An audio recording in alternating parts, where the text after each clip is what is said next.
Welcome back to another episode of the I Hate Cooking Show.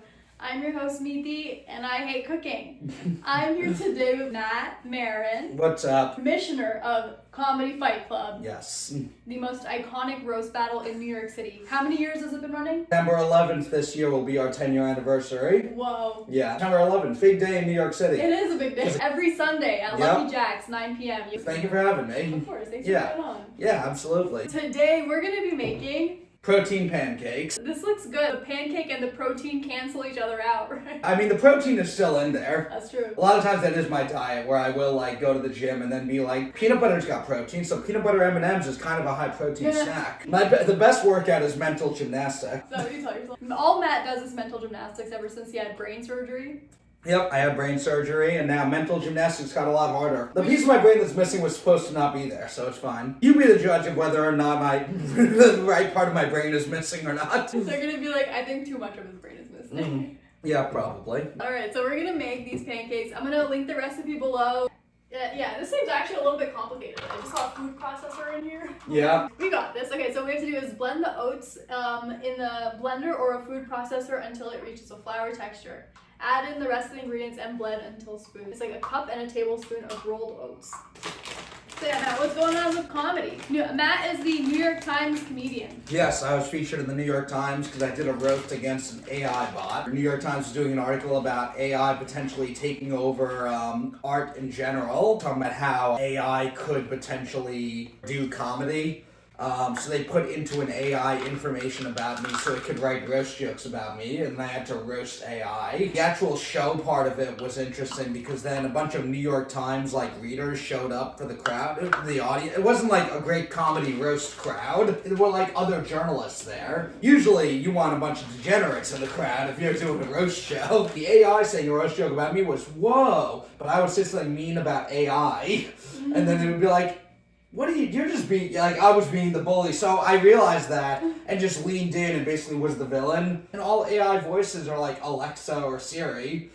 So I'm making jokes about them being women. Kind of amping up where I would say, come on, you're not going to cheer for a robot over a human. I'm going to be upset. You wouldn't cheer against me, would you? And then they would all cheer against me. So I egged it on a bit. So it was a fun show. That's good though. Honestly, that shows your skills. It's a roast. But then the robot would just say Matt is bad at comedy. Or it was a little more clever than that, but not by much. He asked for information. So one of my things I gave for information that I once got fired from a Starbucks after I ate a brownie that fell on the floor, which everyone did there. The AI had a joke. Matt once got fired from a Starbucks for eating a brownie off the floor, and he still scrapes the bottom of the barrel for his comedy material. That's a good one. Which, I mean, for a robot, for sure. So there was just the novelty of a robot putting together any insult. And it was a recipe for me to lose no matter what. But I still had fun with it. So, icon, legend, New York City roast, fucking icon.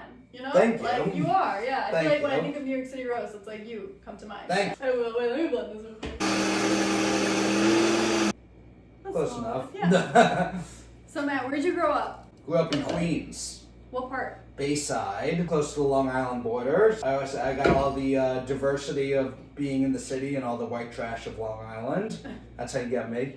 So what are your plans with comedy? What are your goals? In general, if I can make a living with comedy, specifically, I think as far as specific goals, from the time I started, everything that you would think of as a goal in comedy is just changed. I still love stand-up. I love roasting also. So if something came up with roasting or Comedy Fight Club was able to get some sort of deal on a streamer or something like that, that could be cool. If I could do more touring. I think overall my goal is always just keep getting up on stage and keep getting better. All you can control is your work and your output. That's true. Yeah. That's true. Get more road gigs, get on more shows, be on bigger shows, develop more of a fan base, whatever that entails.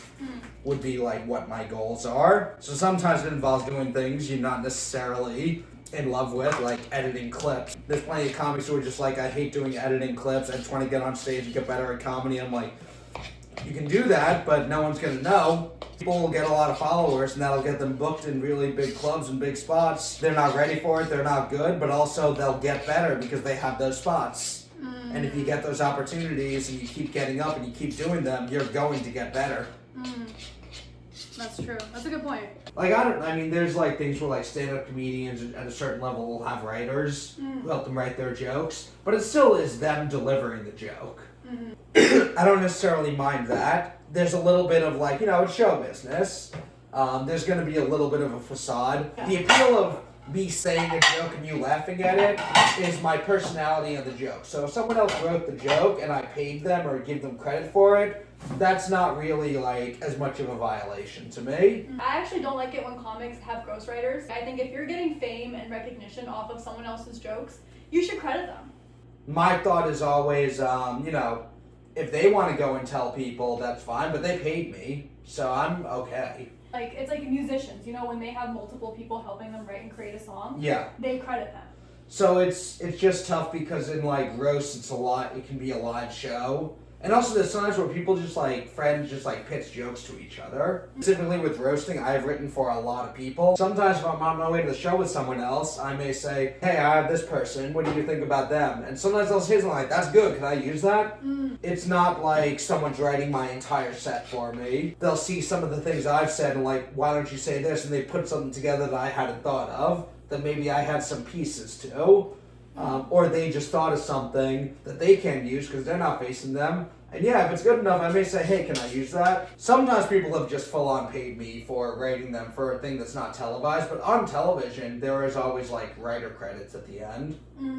I don't know. I think every individual person should just try and do the best that they can. I think the people within comedy kind of know who the good writers are and know who the hacks are.